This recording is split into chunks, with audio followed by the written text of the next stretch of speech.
and the meditation. Sorry. May the words of my mouth and the meditations of all our hearts be now and always acceptable in thy sight, O Lord, our strength and our Redeemer. Amen.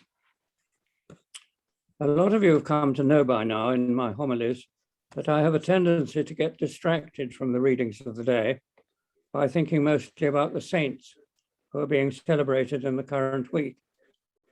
And in preparation for today's service, once again, I found it very tempting to direct our attention to two saints who are particularly memorable and significant, namely the first witness of the resurrected Jesus and the first of the 12 apostles to suffer martyrdom.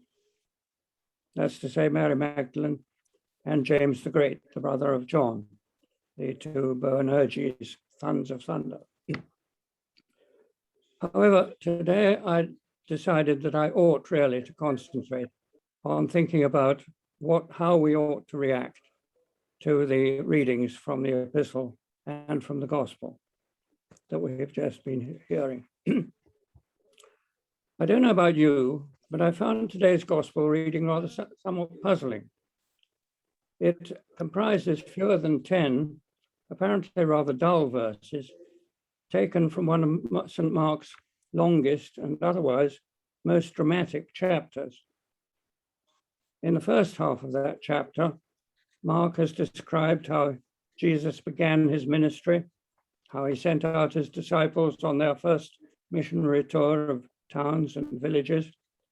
And after that, Mark recounts the dramatic and gruesome end of John the Baptist.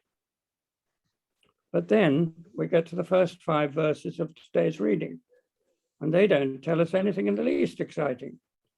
All we're told is how Jesus and his disciples made a forlorn attempt to get just a few moments of peace and quiet, an attempt which was completely unsuccessful because the very moment Jesus was spotted anywhere, crowds and crowds of people would immediately rush to him in the hope and expectation that he'd be able to sort out their troubles.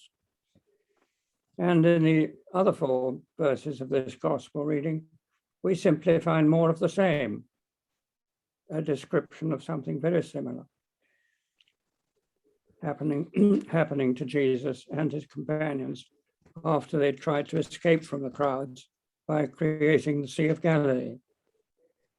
There's no mention in today's rather dull reading of the fact that in between these 2 completely unsuccessful attempts by Jesus and his companions to get a few moments of peace and quiet, 2 very much more dramatic events had actually been taking place.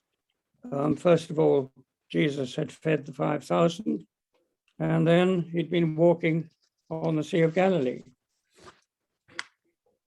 So why ever, I found myself wondering, could the eminent clergy and scholars who were responsible for arranging the liturgy for this year have chosen to concentrate today on what would appear to be very much the least interesting passages in what is such a particularly exciting chapter by St. Mark. When they selected this handful of verses in the form that today's gospel reading, those learned scholars couldn't possibly have foreseen how closely in this year 2021 these descriptions of the beleaguered Good Shepherd and his companions would in fact have come to reflect just that same draining exhaustion that has been suffered by so many of our NHS staff and by lots of other workers for the past year and longer, and also the way in which, in spite of that exhaustion, so many of these selfless people would time after time, as Jesus did, somehow manage to find the strength and the determination to go on working for their communities, regardless of the fact that they themselves felt completely worn out. So today, it's undoubtedly thoroughly relevant for us when we read or hear this gospel to remind ourselves how Jesus himself, just like all those selfish people, could and did somehow always find it in him to continue his work of healing, even when he felt completely exhausted and worn out. That selfless service, surely, we must all try to emulate. And similarly, today's epistle seems today to have acquired a remarkable contemporary relevance, which the compilers of the lectionary couldn't possibly have foreseen when they were selecting this reading in these verses from the letter to the Ephesians. St. Paul demonstrates that it's perfectly possible to break down dividing walls between people so as to reconcile different groups, and, as he writes, putting to death that hostility between them.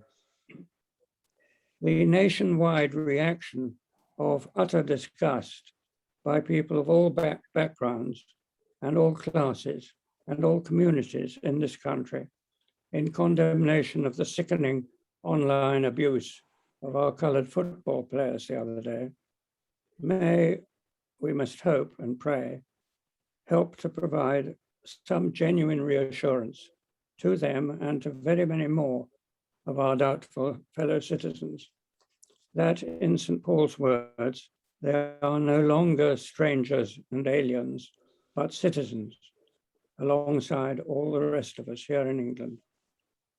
Amen. May it be so. May we all likewise carry forward that continuing care for all our fellow citizens on what a Buddhist suggested should be called not Freedom Day, but Cautious Monday. Amen.